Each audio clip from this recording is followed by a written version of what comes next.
10वीं कक्षा के गणित विषय के चैप्टर नंबर 12 वृत्तों से संबंधित क्षेत्रफल की एक्सरसाइज 12.2 में प्रयोग होने वाले वृत्तखंड और त्रिज्यखंड के क्षेत्रफलों के बारे में पढ़ेंगे। बहुत इंपॉर्टेंट है और इसी से रिलेटेड एक क्वेश्चन बोर्ड के एग्जाम में जरूर आता है। तो इन्होंने हमें दो चीज़ें दी हैं, त्रिज्यखंड और वृत्तखंड। पहले हमें इनके बारे में पता होना चाहिए। चलिए पढ़ते हैं। ये हमारे पास एक वृत्त है, ठीक है।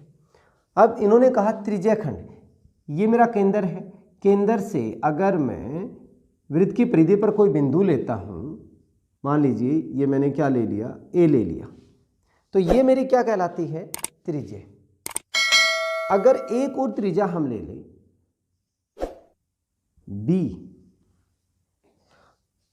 दो त्रिज्याओं के जो बीच का एरिया है, ये जो एरिया है ये हमारे पास क्या कहलाता है, त्रिज्यखंड।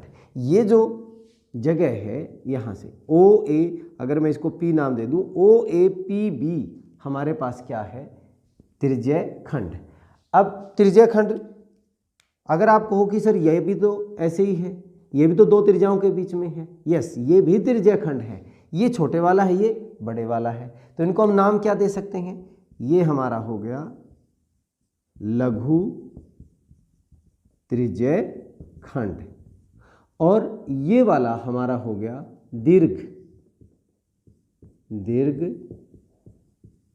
त्रिज्यखंड, ठीक है।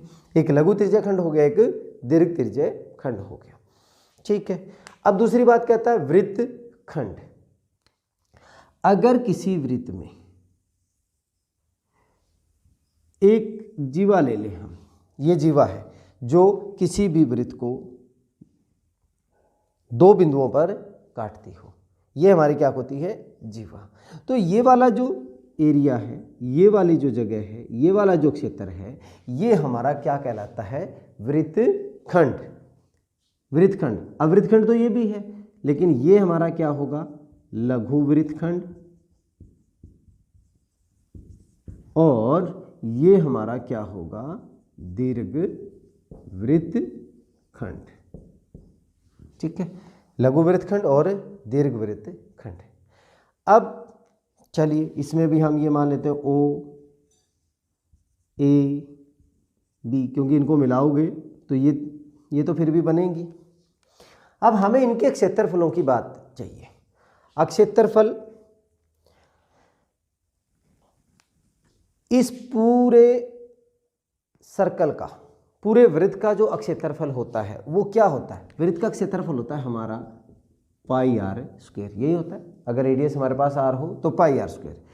अब ये जो हमारा त्रिज्यखंड है ये कुछ कोण बना रहा है, ये जो त्रिज्याएं हैं ये सेंटर के ऊपर, ये हमारी जो आर्क है, चाप है, ये इस सेंटर के ऊपर, केंद्र के ऊपर कोई कोण बना रही है। मान लेते हैं ये कोण कितना है, थीटा है, ठीक है।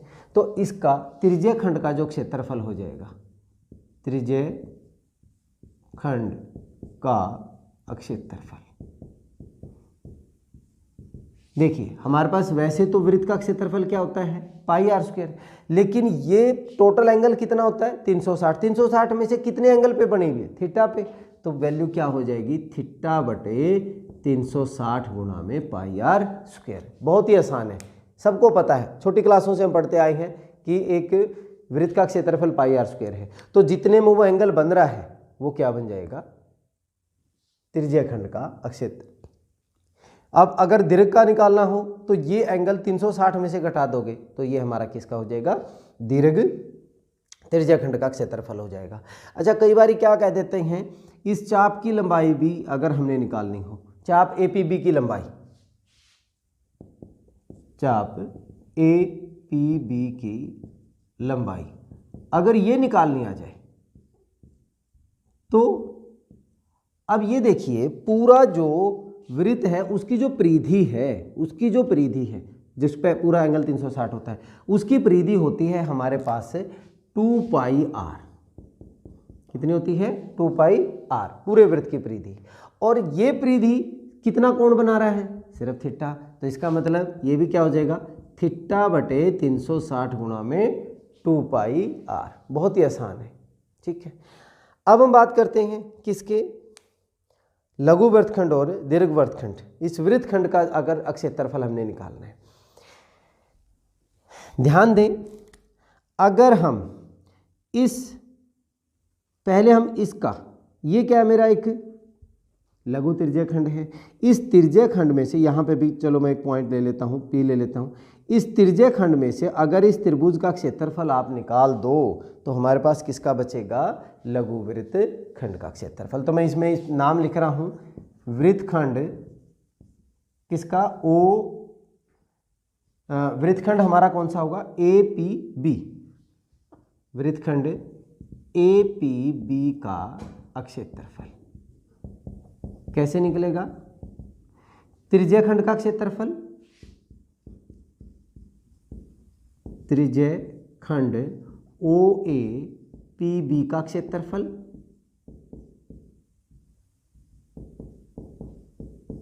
माइनस इसमें से किसका निकाल दूं, OAB, त्रिभुज OAB का क्षेत्रफल, ठीक है। बड़ा सिंपल सा। अब वो जो त्रिभुज जैसे भी उसमें दी होगी, समबाहु त्रिभुज दी हैं, समद्विबाहु त्रिभुज हैं, जैसा भी दिया होगा उसी हिसाब से हम उन प्रश्नों को हल कर लेंगे। अगर हमें दीर्घ वृत्तखंड का निकालना है तो हम क्या करेंगे, पूरे वृत्त का क्षेत्रफल और उसमें से लघु वृत्तखंड का क्षेत्रफल क्या कर देंगे, माइनस कर देंगे। अगर ये मैं लघु लिख देता हूं, दीर्घ वृत्तखंड का क्षेत्रफल अगर हमने निकालना हो तो वो क्या हो जाएगा, वृत्त का क्षेत्रफल माइनस लघु वृत्तखंड का क्षेत्रफल। वृत्त का क्षेत्रफल क्या होता है, पाई r स्क्वायर, और यहाँ पे माइनस APB का क्षेत्रफल, वो हमें निकालना पड़ेगा जैसे इसमें हमने निकाला था, ठीक है। त्रिज्यीय खंड के क्षेत्रफल में से त्रिभुज का क्षेत्रफल निकाल के वो उसमें से माइनस कर देंगे। तो ये था हमारा क्या, हमें पहले त्रिज्यीय खंड और वृत्तखंड के बारे में हमने जाना और उनका क्षेत्रफल कैसे निकालते हैं उसके बारे में हमने पढ़ा। चलिए कि एक्सरसाइज 12.2 के प्रश्न नंबर 1 को हल करने जा रहे हैं। बड़ा ही आसान है, बड़ा इंटरेस्टिंग प्रश्न है। क्या कहता है, 6 सेंटीमीटर त्रिज्या वाले एक वृत्त के एक त्रिज्यीय खंड का क्षेत्रफल। देखिए पहले डायग्राम अगर हम बना लें तो बहुत अच्छा रहता है। ये डायग्राम जिसकी त्रिज्या 6 सेंटीमीटर है, ये हो गया, ठीक है। अब हमें इस त्रिज्यीय खंड का क्षेत्रफल ज्ञात करना है, जिसकी त्रिज्या कितनी है, 6 सेंटीमीटर, ये भी 6, और यहाँ पे जिसका कोण कितना डिग्री है, 60 डिग्री। तो हम लिखेंगे सॉल्यूशन, देखिए वृत्त की त्रिज्या है 6 सेंटीमीटर, ठीक है। त्रिज्यीय खंड का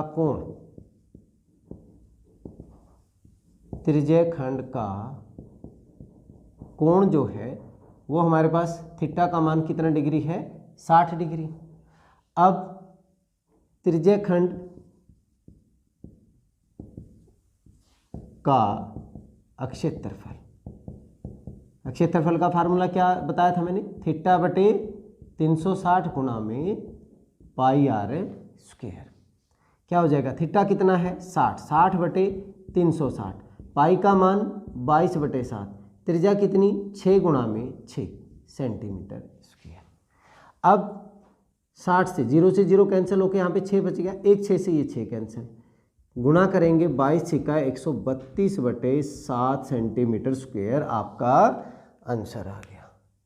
बहुत ही आसान था, हमने सिर्फ वैल्यूज फार्मूले में पुट की है। चलिए 2 को हल करने जा रहे हैं जो कि बहुत ही आसान है। क्या कहता है, एक वृत्त के चतुर्थांश का क्षेत्रफल, चतुर्थांश मतलब चौथा हिस्सा, ज्ञात कीजिए जिसकी परिधि 22 सेंटीमीटर है। चलिए हम एक वृत्त बना लेते हैं। इसकी जो परिधि है वो 22 सेंटीमीटर है और हमें इसका चौथा हिस्सा, अगर हम बात करें चौथे हिस्से की, 2 हिस्से ये हो गए, 2 हिस्से ये हो गए, अगर फोर्थ हिस्से की बात करें तो ये होता है। ठीक है, इसका क्षेत्रफल हमने निकालना है। तो देखिए सॉल्यूशन, हमें दिया हुआ है वृत्त की परिधि, वृत्त की परिधि है 22 सेंटीमीटर।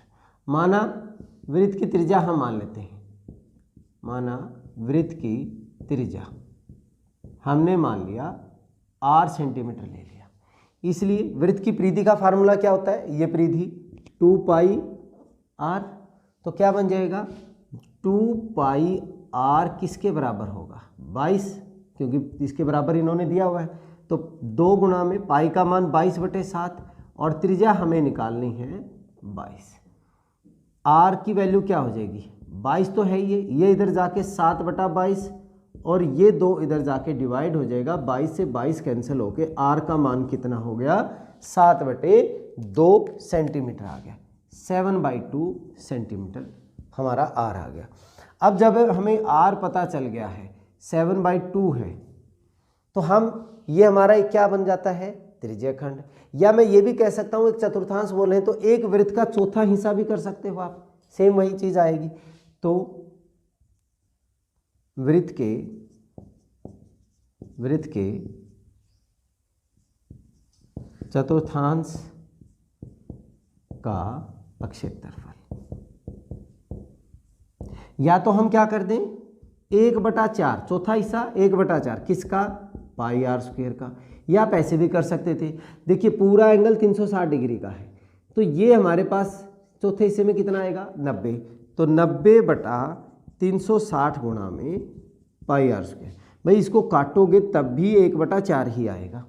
ठीक है, तो क्या हो जाएगा 1/4, पाई का मान 22/7, त्रिज्या कितनी होगी 7/2 गुणा में 7/2, 7 से 1 7 कैंसिल कर दीजिए, 2 से क्या कर दीजिए 11, 11 को 7 से गुणा किया 77, 4 को 2 से गुणा किया 8 सेंटीमीटर स्क्वायर आपका आंसर आ गया। तो था ना बहुत ही आसान। चलिए इस वीडियो में इतना ही, नेक्स्ट वीडियो में अगले आसान से प्रश्न के साथ मिलते हैं, तब तक के लिए जय हिंद।